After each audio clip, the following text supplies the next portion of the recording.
Shalom, giving all praise to Yahawah, Qadash. Shalom to the 144,000 and the rest of the elect out there. Shalom to all. And I'm going to entitle this video, this is going to be a quick video. And the title of the video is More Proof that the Israelites were, that the Spartans were Israelites. We all saw the movie 300. The 300 Spartans all had these long, bushy beards, which shows you that the maker, the director, the producers of the movie knew that the ancient Sparta, a warrior clan, warrior nation, you can say, that they were Jake, but they got all Edomite-looking actors. But they made sure the beards were long and bushy. So anyway, we are all familiar with 1 Maccabees chapter 12. It goes into how the Israelites had communed with the Sparta, or the actual word in the scriptures is Lacedaemonians, which translate into the word Sparta. Even if you just go to Google, certain Bible encyclopedias, when you look up the word Lacedaemonians, also known as Sparta. So we're all familiar with 1 Maccabees 12. You can start from the first verse. I think it's the starting point is around the 5th, 6th verse. I'm not going to go into it. But I came across this here, which is 2 Maccabees 5 verse 9. But I went into the context, so it starts from the 6th verse, and we're going to read to the 12th verse, showing you that we were actually relatives, blood relatives, to the people of Sparta, or the Lacedaemonians. So I'm going to read this, then I'm going to close. It says, 2 Maccabees 5 verse 6. It said, but Jason, now it speaks about Jason, that wretch, know about Jason in the Apocrypha, slew his own citizens without mercy, not considering that to get the day of them of his own nation would be a most unhappy day for him. But thinking they had been his enemies and not his countrymen whom he conquered, Jason came against his own people. Howbeit, and that was that happened in Israel. You had people that sold out against their own people. It said, howbeit, for all this he obtained not the principality, high seat, but at the least received shame for the reward of his treason, and fled again into the country of the Ammonites. In the end thereof he had an unhappy return, being accused before Aretas, the king of the Arabians, fleeing from city to city, pursued of all men, hated as of a forsaker of the laws. You get that nigga, he don't keep the laws. And by the way, Jason, that wretch, Jason is a Greek name. And being had, and remember, back during the time of the Maccabees, Alexander the Greek and the Maccabees, Antiochus Epiphanes, the Seleucus dynasty, you had a lot of our people in that region that couldn't speak a word of Hebrew, or they knew very little Hebrew, but they spoke fluent Greek, and they followed the customs of the Greek. Even the ones that knew that they were Israelites, they accepted certain customs of the Greeks, or they became Hellenized. So this is the history here. And see, when you get into this history in the Josephus and the Apocrypha, you know, during the time period of the Maccabees, the Alexander the Greek, then you understand when you go into the New Testament and it mentions the word heathens, Gentiles, foreigners, Grecians, Greeks, Hellenistas, and Hellenin, which is Grecians and Greeks. You said you had some of our people that spoke Greek, couldn't speak Hebrew, but they knew that they were Israelites. But they had, you know, certain customs that they took from the Greeks, but they knew that they were Israelites. They worshiped the Most High. Just like us now, we have certain customs. We eat certain foods that we're familiar with in America. You know, you get into the Super Bowl. Most of y'all got into the Super Bowl. Well, that's really a Greek custom. Renewed, you know? That whole sporting arena thing. So we all have that worldliness in us to a certain extent. Then you had other Israelites that didn't know that they were Israelites, and they were full-on black Greeks. So let me continue to read. So now this is why you're going to have a hard time with these Christians, because they're going to say, well, wait a minute, Cornelius was a Gentile. Wait a minute, not only the Jews also, but also the Greeks. Remember Galatians 3, what is that, 28 and 29, or the 29th verse? What about the Apostle Paul? He said he was an apostle of the Gentiles. Therefore, the Most High magnified his office. So Paul went to the Gentiles, which were other nations. Well, if you don't know this history, that's what you're going to think.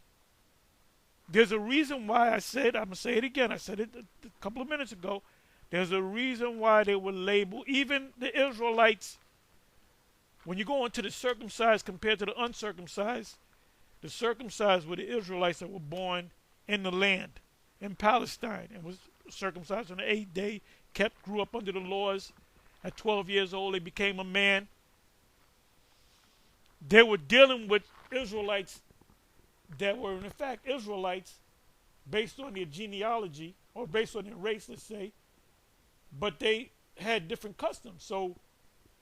So Jake looked down on them. Look, you really ain't even Israelite. Even though your line goes back to us, you really ain't an Israelite.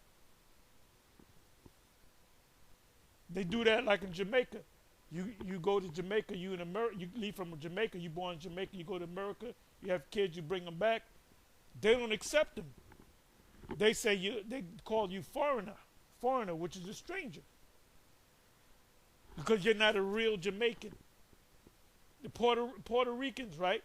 If you're born in New York, they don't even call you a real Puerto Rican. You're not a real Puerto Rican. You're a New Yorican. So anyway, it says, fleeing from city to city. So that's why when you explain it to Christians about the history, that goes over their head, because they don't study the history. Study to show thyself approved. Pursued of all men. He had nations trying to kill his ass, and he had Israelites trying to kill his ass. Hatred as a forsaker of the laws, and being had in abomination as an open enemy of his country, or of his countrymen.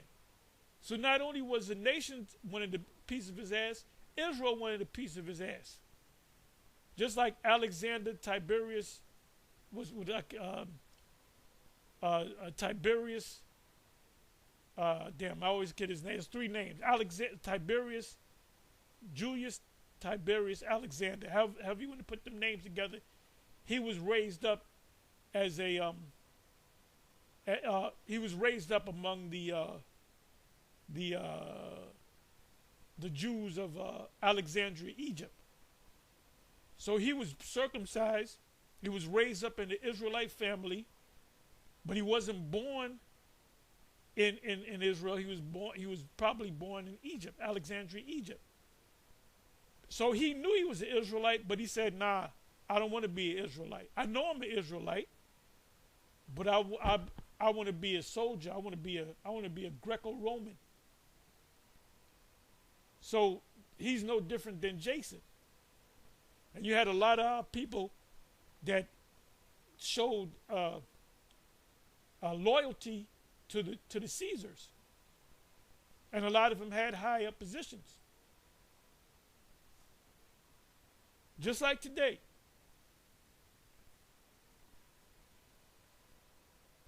I'm sorry. And country and countrymen, he was cast out into Egypt. Thus he that had driven many out of their country, Jason did, perished in a strange land. What land did he perish in? Egypt. It said he was cast out into Egypt. Retiring to the Lacedaemonians and thinking there to find succor, which means help, somebody to finance you, to get you on your feet. You know, you have situations where you got a guy that come out of the joint, you know, he did a bid, then he come around his people, and then he's looking for succor. He's like, look, give me 500, give me 1,000 to get on my feet. So the dude said, well, I give you 5 G's, but you got to work for me. You got to work, but you're going to build up. He might become a drug dealer, something like that. Well, they did that back then, just like they do that today. Let me get back on my feet. That's even in the law. If you find your brother in decay, you're supposed to restore that man. Hey, Joe Frazier did it to Ali. When they stripped his license, Joe Frazier wanted to have that fight with Ali, and Ali was down on his money, and I believe Joe Frazier gave him $5,000. Now, $5,000 back in the early 70s is pretty much like fucking $50,000 today. I mean, somebody give you $5,000, that's a lot of money, but it was more like, when you adjust for inflation, it was more like $50,000. So Ali was able to do things with that $50,000 because Joe did it so for them to have a fight and they could make millions. So that's in our spirit. All right? It says succor by reason of his kindred. Kindred means family, my kinfolk. So he knew that the Lacedaemonians were actually Israelites. And he that had cast out many unburied had none to mourn for him. They said, fuck that nigga. All the wickedness that nigga did, nor any, and that goes for you guys that are spies in the different camps. You infiltrators among Jake. You know that if you don't know that you're a Jake, you come into this, you join a camp, you learn that you're a Jake. And in your spirit, you like, yo, this shit makes sense. I'm beginning to believe I am a Jake. But you fight that feeling because you're an infiltrator. So the Most High got a special place in hell for you. As Bishop Nathaniel. Nor any solemn funeral. They didn't say, man, don't fucking fuck that nigga. Don't even put him in a sepulcher, man. Because in Israel, when you died, whether you were wicked or whether you were righteous, whatever your name was, whatever family you came from, you were buried. The scriptures say, and he was buried with his fathers. Even though Saul went off, Saul was buried with his fathers. Solomon went off, Solomon was buried with his fathers. Solemn funeral at all. They didn't give him no respect for his death. Nor sepulcher, which is where Yahawashi was buried in.